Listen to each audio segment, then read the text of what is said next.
At Camp Code, we're always working to understand how belonging can be transformative in our spaces and in our world.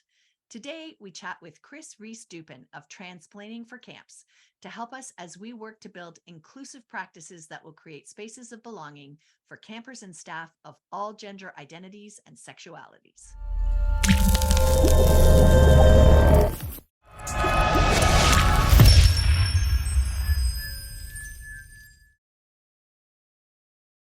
You don't lead camp because you love the office. Ultra Camp has everything you need to manage your program so you can spend more time doing what you love. Manage staff, register campers, take payments, and direct communication all in one place. Welcome to Camp Code, a podcast brought to you by Go Camp Pro. We have seen a lot of changes in our industry over the last 10 years since our podcasting adventure first began. The landscape certainly looks very different as we head into the 2023 camp season, and yet the importance of well thought out staff training remains the same. This season, we'll delve into new topics, new ideas for skill development, coping strategies, and ways to support our staff to bring their very best. Yes, the what has certainly changed in the last 10 years, but the why remains the same. Welcome, everybody, to our final episode of Season 10 of Camp Code. And before we dive into this all-important topic, let's take a moment to introduce ourselves. Gabrielle, can I get you to go first, please? Yes. Hi, everybody. My name's Gabrielle, and I'm one of the camp directors at Camp Oro. Camp Oro is an all-girls camp in the Laurentian Mountains, and we focus on creating a positive environment for girls and gender minorities. And my pronouns are she, her. Thanks, Gab. And I'm Beth Allison. I'm co-owner of Camp Hacker and Go Camp Pro, and my pronouns are also she, her. I'm a camp consultant and a trainer who I think is more passionate about leadership training every year than I was even as a camp director. It's, for me, where everything all begins, and I love the potential. And today we have a very special co-host. Ruby is off teaching outdoor ed, and in her place, we have an amazing human being who has become a force in our industry. And we are so excited to finally have you on the show, Chris. It has been quite a time trying to get our schedules to align, but here we are, and we couldn't be more thrilled. So Chris, could we get you to introduce yourself, please?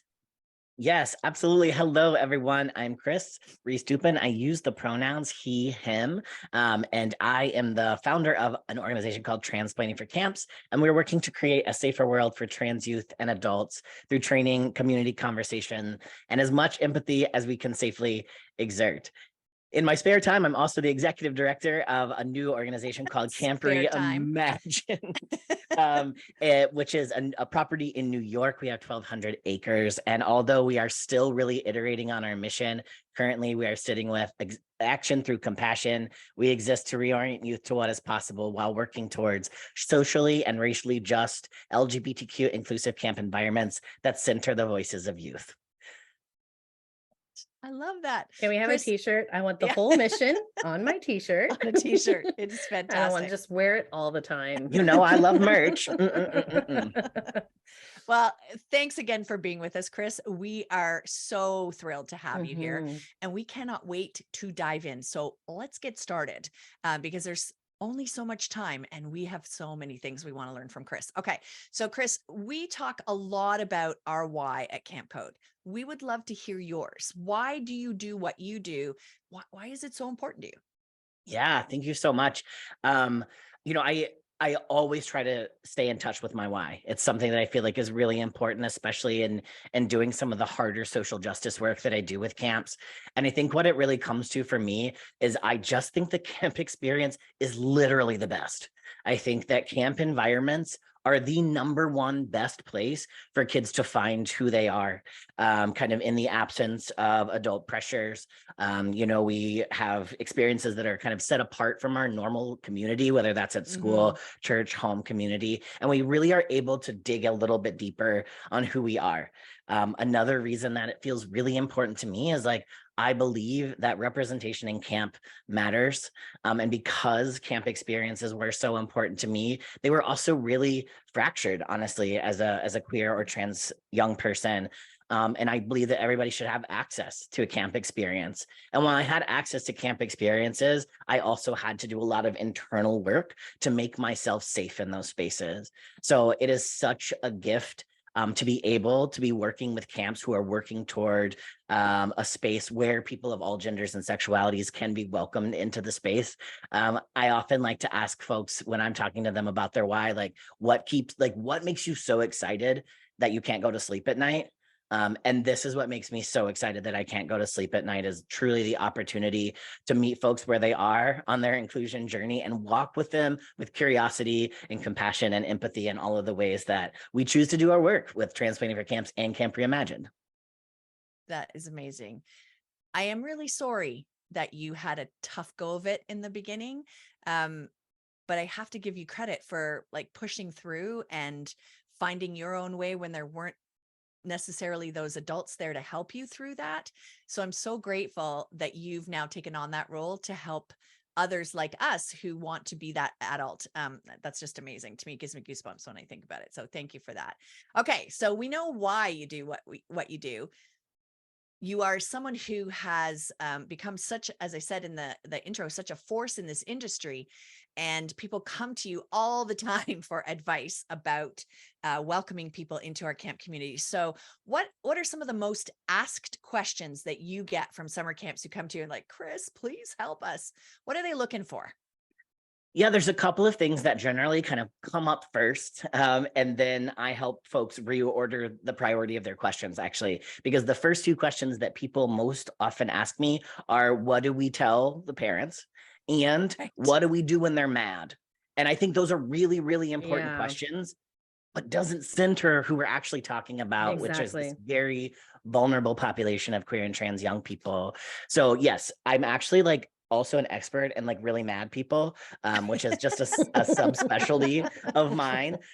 So I love to get to the point to talk about angry caregivers and how we can like kind of have and hold those conversations with integrity. But I think the right questions that we need to be asking are, how do we ensure that trans and queer kids have access to a safe space at camp? And there's a couple of different ways like that question can be asked as well. Obviously, we talk quite a bit about facilities, how to ensure that everybody has a safe facility that they can access to go to the bathroom, take a shower, change their clothes. Like those are some of the really meaty questions that I feel like a lot of folks want to know.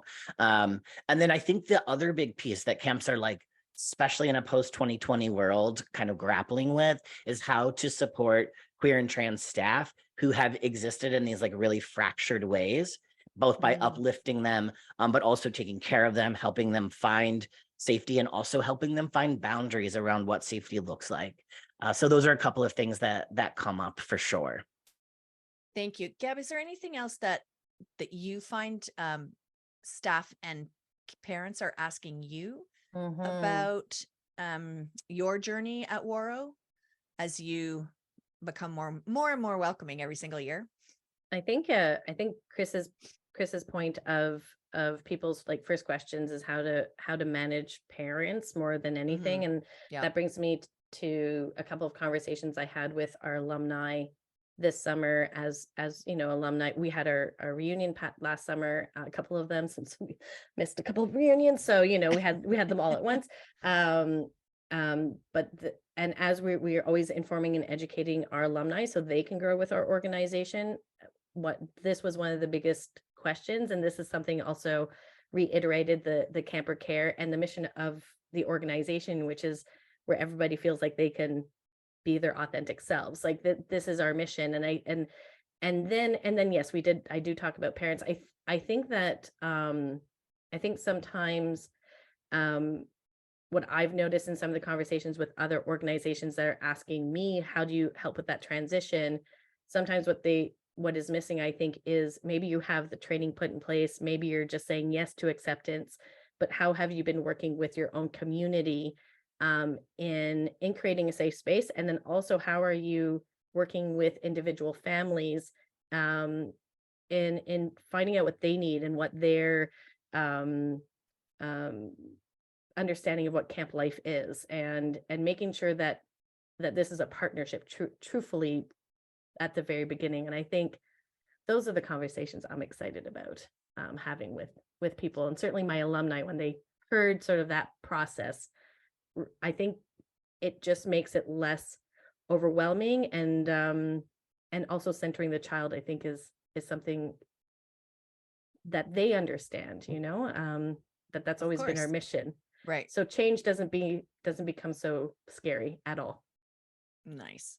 So we've just touched the tip of the iceberg here, folks.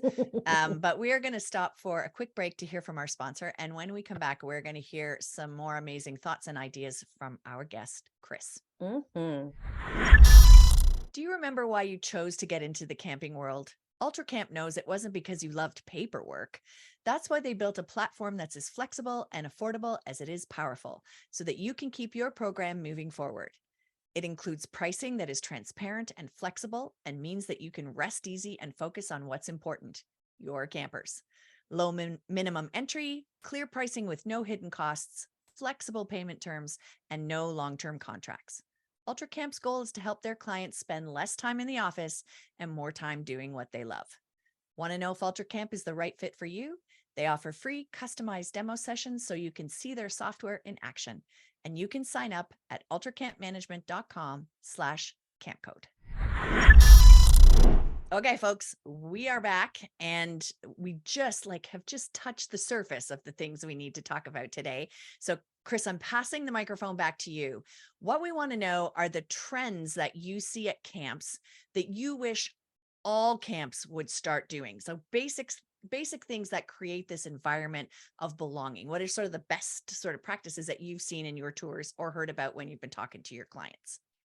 Yeah, absolutely. I think one of the most important things about creating inclusion and belonging is that it doesn't start when somebody's feet are on your property, that it truly starts from the moment that they land on your website. So including, we all have these beautiful missions, and I don't think we do enough with our mission, like really talking about rooting back to the why.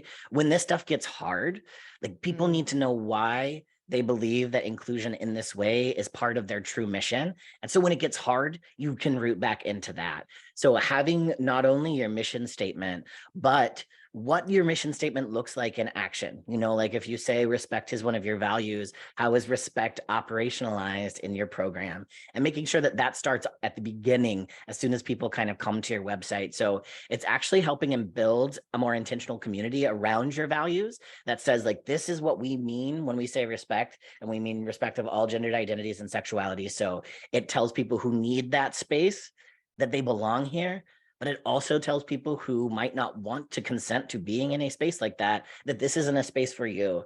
And I think that's such a hard conversation to have, but when we really think about making sure we have the right community in front of us, we have to know that that means we need to stand firmly in our values. So starting from website through your registration process, I think our registration forms, I have stopped signing my kids up for so many things because I've gotten to a point in the registration process where it either asks for who's your mom and who's your dad, or it doesn't ask for pronouns, or it says like what's their gender, and you have to choose either male or female. And like I have kids that I can't check those boxes for. So that means like I no longer feel like this is a safe space for my child just through the registration process. So it has to do more with like the stuff before they get there to even get them through the door. So thinking about how do you make sure that you have a registration process that reflects the identity of the folks that you want to be in your community. And then obviously the biggest and most important part, I feel like, is equipping your frontline staff to hold these conversations, because what's happened is throughout time, as long as I can remember, I started at camp in 2003, 20th anniversary coming up. And we were very like, in no unspecific way told, we do not talk about gender and sexuality at all. Like I have a rainbow tattoo on my leg that I was told I had to cover on opening and closing day when the parents were there. And so what's happened is, yes, we've gotten a little bit more flexible on this, but we don't know how to have these conversations because we haven't been allowed to have them. So people either say way too much or not enough, or they don't know what to say, so they don't say anything, or they fumble around with it so much that people know they're uncomfortable with the topic. So tooling folks with like the language to use, because kids say hilarious and weird things, and we want to be Always. right. We have no idea. So like equipping folks to address those in the moment, in alignment with our mission and values. And not just like from a PowerPoint. Like we're not doing this just in a room where we're going over the PowerPoint. Like when we're at the shower house, like let's talk about some things that could come up that have to do with belonging and equity, whether that's gender, sexuality, race, whatever. What does it look like to build a space of belonging at the shower house, at the waterfront, in the kitchen? You know, how are we making sure in all of those spaces we're putting a justice lens on it? I think can really help people problem solve their own ideas of what justice looks like in those spaces.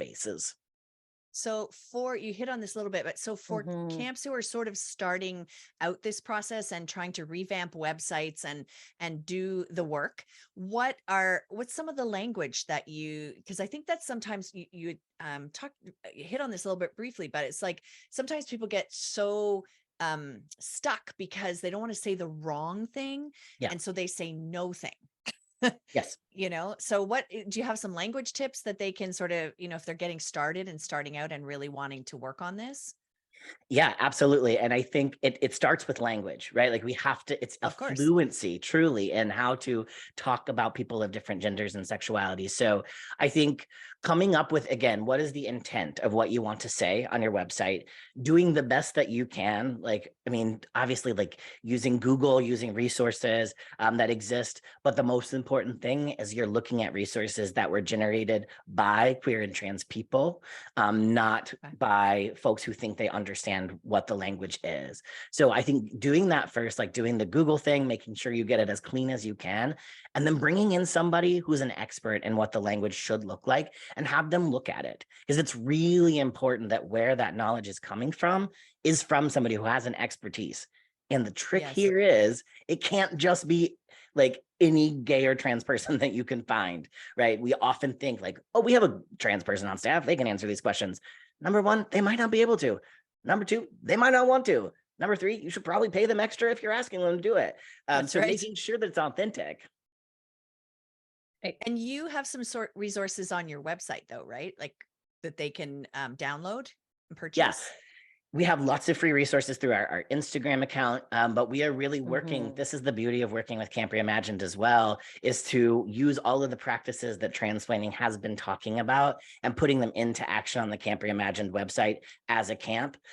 So we're modeling a lot of the stuff that we're asking other camps to be able to do. So that's where we're really gearing up to be a model for what inclusive language can look like. Fantastic.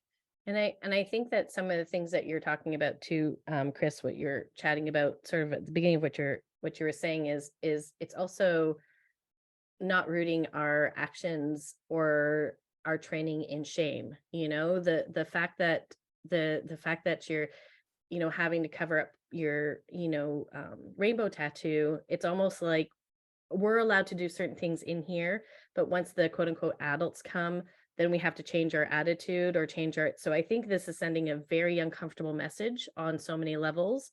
But I think that's like whenever there's shame that's involved, that's a very strong sign that's not the way to move ahead. And it's the same with training our staff members with these types of conversations, or being able to hold space, or at least when you're reacting, when kids say the darndest thing. So how you're reacting, I had this experience where I saw a camper who's very innocently just said to a staff member who was just, bigger, said, you're fat, like just said it like that. But it wasn't in a harmful way. It was like more of an observation.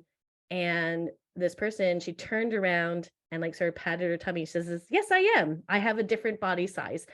And it sort of removed the shame and allowed for some of the conversation. And I think that if camp directors are looking for how do I set this up, the first thing is that we're not leading and motivated by shame or trying to protect the outside world from what we're trying to do.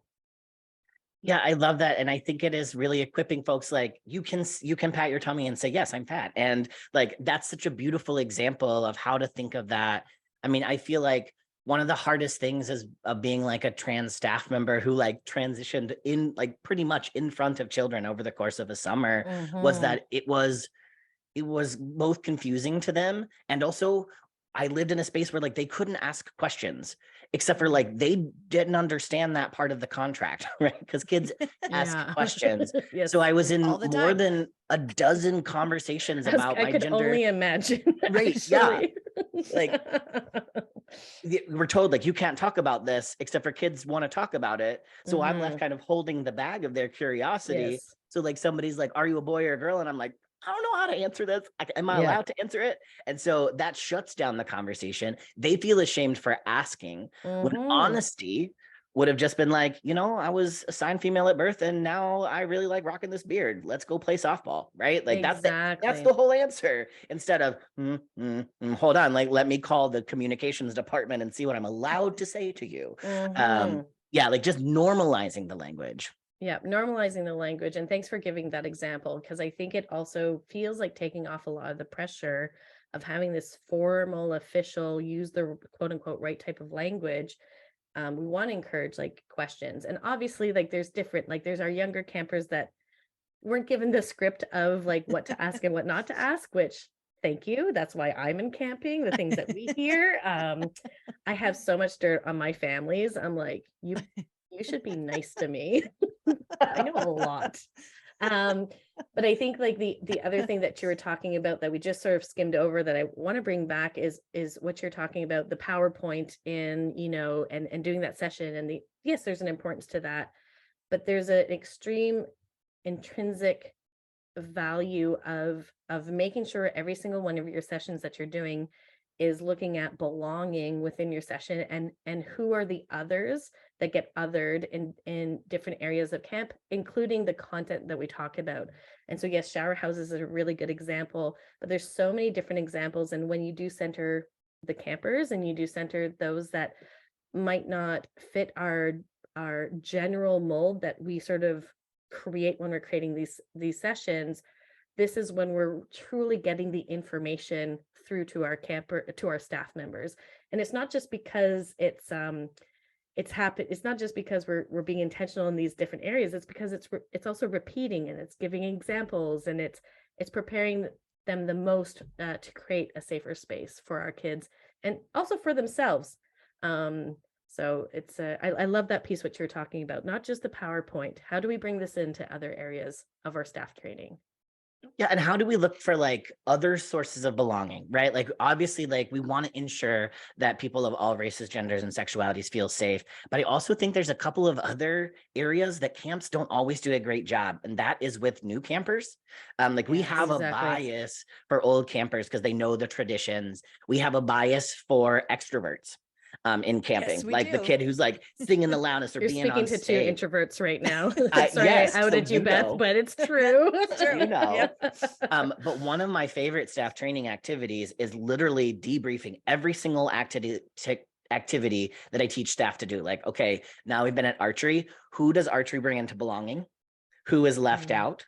How can we look for people who might feel left out and how can we bring them in? So you can do that at archery, you can do it at arts and crafts, you know, you can do it at the you know, singing circle in the morning, you know, whose body might not feel good in this activity. And learning when to find that campers are out of belonging is really important. And it's not always just on these like really broad justice topics that are equally important as like belonging is for everyone. And I think we can teach staff to teach what that looks like. Yeah, and oh, sorry, Sorry, Beth. go ahead. You go ahead. I was just thinking the new camper piece. I think some camp directors might see this as well, but you know, one of the feedbacks we got last year from some of our families was that I'm laughing because I feel badly about it, but is that some of our younger campers didn't realize that there was a free swim every single day. And so that really confused me because all campers know that there's free swim. Like this is a thing. We've never had this feedback. And what I realized was why our younger campers, now we have like a sort of an individual schedule. So people are a little bit more flexible going to one place to another. One of the reasons was because we did miss 2 years of typical summer camp. And so the community of communication, like that 10-year-old that's just a little bit older than that 9-year-old was like, last year we all like, there was always a returning couple of campers in the group that was like, let's go to buddy swim. And we had a whole generation of kids, 8 to 12 to 11, that were just like, we didn't know that happens. And I was like, oh no, even though of course we announced it. And of course, but like, I know all children listen to all announcements, so that's weird they didn't pick up on it. And But staff, all staff also. exactly. But that really told me, okay, how are we making sure it did bring me to new campers. We really rely on a lot of the community, norms and how they follow those norms from year to year. But what are the things that we're not expressing and sharing, and getting our staff to check in with our kids? And so but yeah, it's just a bunch of kids that didn't go swimming last year for fun. Oh, whoops. Camp Waro fail on that one. That's all right. You corrected it. Yeah. What I was going to add too was just when you were talking about sort of making all of this language just commonplace, like this is just how we talk to kids. And as you said in the beginning, Chris, like camp does that pretty much better than any place else, but we allow kids to ask those questions, right? Like it's our Ted Lasso lesson, be curious, not judgmental. But I also think as a director or a leadership team member, if this is not your experience, your lived experience, to say that right up front, like I'm learning too. I'm, a cis white straight female who is I'm learning as I go. So please let me know when I get this wrong, or please, that kind of stuff I think is also important. And yes, debriefing after every activity, I love that. But there'll be things I miss because some of this is not my lived experience. So I want to make sure that they know that I'm, because I had staff call me out years ago and say, you always talk about, and I mean, this was 15 some odd years ago, male staff, female, whatever it was. And it's like, or your boyfriend's coming, your girlfriend's coming. And I was like, yes, I do. You are right. Thank you for pointing that out, because that's my lived experience. So I think if we can share that honestly with our staff, I think that can help us to get further ahead. Yeah, and I think this also goes back to this idea of everybody wants to have like the perfect language, right? We want to know exactly what to say and we don't want to get it wrong. And so sometimes, and especially this is really common, especially with people who are socialized female, like we don't want to get it wrong. So we don't say anything. And what we want to do is create a community that doesn't always get it right. Like, because our campers are going to mess up, our staff are going to mess up, we're going to mess up. I say stupid things all the time. What we want to do is create a space at camp where people feel safe enough to mess up, receive feedback that they've messed up, acknowledge and take accountability for that, and then do better. Like if we can just get folks to understand that we are all coming at this from different places and different backgrounds, and be curious about it and not judgmental about it, I think we can really change some stuff. Like I think we can really change the way people communicate about conflict. Like celebrate mistakes. That's Yes. what we talk about all the time. Celebrate mistakes. Yes.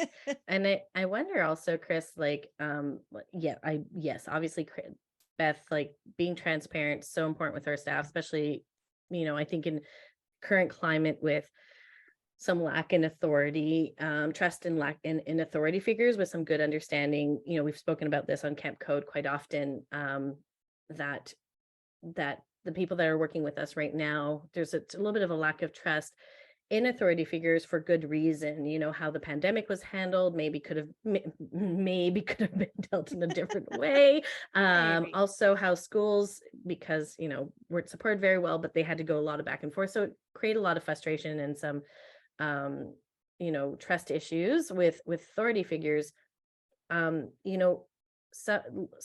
I won't say some, a lot of camp directors that we've spoken to, one of the things that as those camp directors are learning, as they're trying to create changes within their organization, for staff members, it's just not enough. And they want more, which I like the more. I'm like, yay, let's do it for more. But there's also a reality in the organization's ability to keep growing and adjusting and learning, the people that are in charge as well. How do you mediate this sort of very passionate allyship that I want to encourage, but at the same time, sometimes it seems like we're not able to move forward because we're actually dealing mostly with some of the frustrations of staff, well-intentioned staff members, but it's still quite a lot to handle. I think that's such a hard question. And I think it really, one of the hard things about this is like this distrust of leadership is born out of very, very real pain that Yes. exists. That we saw the way things were held during COVID, you know, especially in the United States with the George Floyd uprising. Like there is just a distrust of anybody who holds a leadership position. So I think the first thing that we have to remember is to hold people in empathy. When we realize like the accountability that I'm being held to is mostly not about me. It's about other broken systems. And then I think the next most important piece is to build as much trust as possible and show, not like show, but like be the difference, be different. Name the way that you are building trust in your organization. How are you disrupting racism? How are you disrupting transphobia, homophobia, and show that you're doing it, but then like actually do it. Like don't just write it on a piece of paper. And if you can't meet what they're asking for, then acknowledge that you can't meet what they're asking for. And you have two options. Tell them the path that you're you're going to go down to get there, right? Or say why you can't do that. And both can, you know, both are good options. Obviously, like I want every camp in the, you know, the world to be an inclusive space. And some camps don't have the skills to do that. And that's okay. Like we want to make sure that there's a camp for every kid. We don't want to make sure that every camp is for every kid, because I think then we are diluting purpose. So just getting really honest with staff, and this is kind of my same advice for when a parent calls you and is very mad, regardless of the issue, there are two questions. What do you need? Like, what do you need in this space to feel safe? And then the next question is, can I do that? And that's a yes or no. If the answer is no, can you get there? If the answer is yes, then like, let's do that. But you can't do all of these things because what you want to be able to do is do them authentically, with all of the right resources, involving the right voices. And that process can be very slow, especially when you're serving 800 kids at a time. So just being really realistic about the resources that you have, and know that some people, it's not going to be good enough for them. And that's okay, because that not good enough for them might be actually based on their own safety. And it's okay. Yeah, I love that. And I think also it's back to your first point, is not taking it personally, and understand that there's some real context in where this is coming from. And that that you are like, as long as you're trucking forward and you know that's what you're doing, we are moving forward inch by inch, row by row. That's what we're trying to do. Keep doing that. Don't stop, because that's important work. It's necessary work. It's not just important, it's necessary. And see if there's anybody that's interested in working with you on this and learning, you know, doing it together. But yes, it's tough. It's tough. But it's important. Don't lose hope, I think. Yeah, no, keep don't doing lose. it. And I think the other interesting thing about all of this is like camp is such a hard place to be, right? Like regardless of outside factors or marginalized identities, like, you know, that moment when you have a counselor come into your office and they're like losing their mind about the toilet paper, or like that it wasn't I've never there. had that experience. I don't know. No, what you're talking about. Beth hasn't. Beth is Well, let me perfect, tell you though. about it. But you like, it's that moment where you're like, oh, this isn't about the toilet paper. Right. And like to have that moment, number one, it's not about me. It's not about the toilet paper. Like, let's get curious about what is actually going on here. And I think that can solve a lot of problems too, is again, like what is underneath what you're presenting, which is anger. And it's usually fear, hunger, tired, like all of you're too hot, you're overheated, you're overwhelmed. So getting at and being curious about what is actually underneath the toilet paper question is a helpful tip too.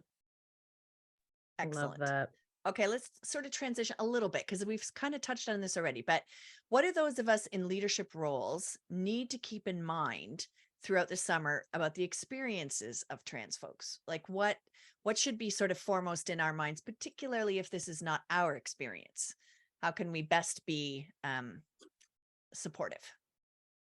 Yeah, I think this is a really important one. I think one of the most important things to do is like do some work on yourself. Like make sure that you especially know what it looks like for microaggressions to show up in your space, or macroaggressions. Like what are the things that could be presented by your staff during staff training that are not supportive of queer and trans folks, and knowing and having the language set within your entire leadership team to disrupt that.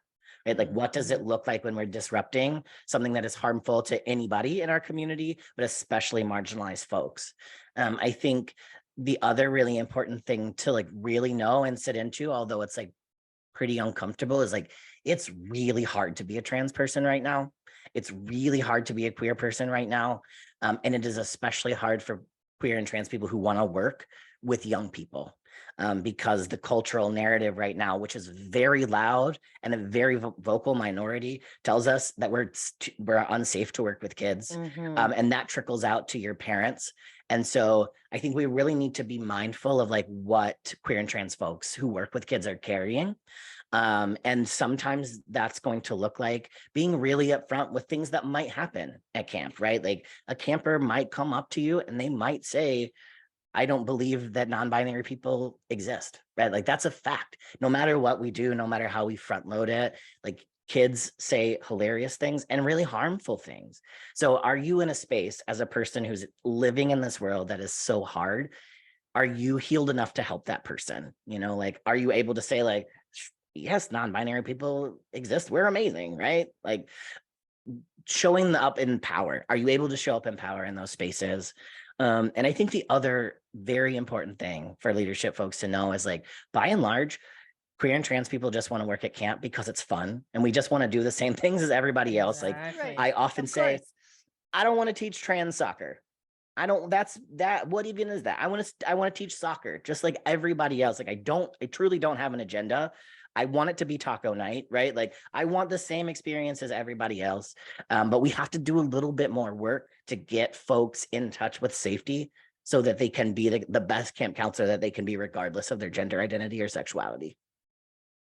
Perfect. Amazing. Thanks so much. Gab, did you have something you want to add there? Yeah, I think that I can't take credit for this. This is a staff member that called me. I'd like to say in, but her tone was out. Either way, it was very helpful. And she was talking about one of the sessions that I was instructing in inclusion. And she came to me and she, in so many words, but I'll sum it up, said, your role is to inform, but not convince. And I realized that my tone when I was talking about specifically microaggressions, I was trying to convince people that this does happen instead of taking the stance of, it does happen. I'm going to educate on how we respond or how we make sure we don't do this or we limit these type of actions. And once I switched that switch in my head, it made it a lot easier to understand what kind of staff could create a safer space within our organization. And we don't have to know all of the things, but we do have to be willing to learn the things and that we're not here to convince people, that we need to act a certain way or be respectful or even understand that, their lives are different than your lives. That's something that needs to be accepted or they need to leave your organization. And so I just wanted to add that in because I was chronic at trying to convince people and to be a certain way. And I realized, no, my role is to inform it and reinforce it. That's great. Thanks, Gab. And so why don't we give you the opportunity now to just sort of recap some of the stuff we've talked about. Gosh. Don't worry, folks. We're still going to hear more from Chris in a minute, but let's recap what we've talked about so far. I caught myself off guard. Okay, I'm going to sing my recap song. Recap. Everybody, good to know. Shocking. We should always start with our why. Very, very important. So start with your why. Guess what? Chris goes to bed super excited because he loves camp. This is one of his whys. And did you know to start inclusion, we have to center kids. That's number one. Also, the other thing is like our websites and our registration. Sure. Center children, websites into a good registration. as well as frontline staff and how they hold conversation. Language is extremely important. And listen, people, we do not need to know all of the things and how to say all of the things, but we do have to get counselors very comfortable with being honest and not leading with shame. So practice, practice, practice all over camp. This is extremely important. Belonging is something that we try to do all the time at camp, but also maybe do a little exercise on who's being left out of belonging and get our staff members used to looking at those things. We want to hold people in empathy. And I think this is super important for camp professionals that are leading young people that care so much about the world, care so much about our campers. And we are the ones that get to feel their passion. So when they have strong feelings and strong passion, let's make sure we're holding them with empathy, understanding where they're coming from. And, you know, you never know what's underneath the toilet paper. And that's where I'm going to leave it. Thanks, Gab. Recapped well as usual. All right. So here's how you can get involved and tell us your thoughts on this episode by using the hashtag Camp Code. You can also tell us any topics you'd like us to discuss next season. Any guests you recommend that we have on the show. We've had some great ones this year, and so grateful to be able to finish off the season with Chris. Any great leadership training tips that you have to share, we would love to hear from you, because we're all about sharing in this industry, and by sharing, we all can get better.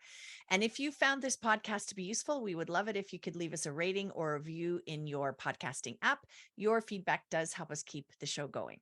And if you'd like to contact any one of us individually, this is how you do it. So Gab, let's start with you. Where can folks find you? You can check out where I work at waro.com, ouareau.com, or you can message me at info@waro.com. Thanks, Gab. And Chris, where can folks find out about you and all of your great resources? Yeah, absolutely. You can find me at chris@campreimagined.org, or you can go to transplaining4camps.com, or you can follow us on Instagram at transplaining4camps. Excellent. Thank you. You can email me directly at beth@gocamp.pro, or you can find me on Twitter at Topaz. For our next podcast, well, it will not be until the fall. So please send us your ideas throughout the summer as you experience moments of great success or great challenges, and we will get started on our topic list for season 11. Our final segment on each podcast is a best practice for leadership training. And again, we would love to hear some of your memorable moments or your most effective tips, and use that hashtag Camp Code. And this week's best practice, of course, comes from Chris. Yeah, so excited. And I think it kind of goes back to something I said earlier, but I think that really understanding that leadership training, just like camper registration, starts way before leadership training. And something that we're working on at Camp Reimagined is a document that I'm happy to share that has very specific culture interview questions to make sure that every single person we're interviewing has a deep and a robust understanding of what the culture of Camp Reimagined is. So hoping to ensure that they have some of the skills and language, but every interview that we're doing consists of this culture section with these 5 culture questions that basically ensure that everybody has the same understanding of our mission and values and our commitment to justice and equity. So really excited to ensure that from the get, like that's part of the training, is even in the interview process. That's great. Thank you so much, Chris. And thank you for joining us today. It was truly an honor and a pleasure to chat with you. We are so grateful that you were able to make time for us, because we know how incredibly busy camp directors are at this time of year, and B, camp directors who also have another mission as well. So we're so grateful you're able to share some of your wisdom with our camp listeners. And we're really thankful for all that you do to make our community and our world more inclusive and more welcoming for everyone. So thank you so much for that. Camp Code is part of the Go Camp Pro podcast network, and you can check out all of our other podcasts at gocamp.pro/podcasts. And there are 7 in all, each one with a different focus, so that we can help as many people as possible. So we're wrapping up season 10, folks. We wish each and every one of you an incredibly amazing summer. And we thank you for doing all the hard work and putting in those hours and helping our campers and our staff grow into their own potential.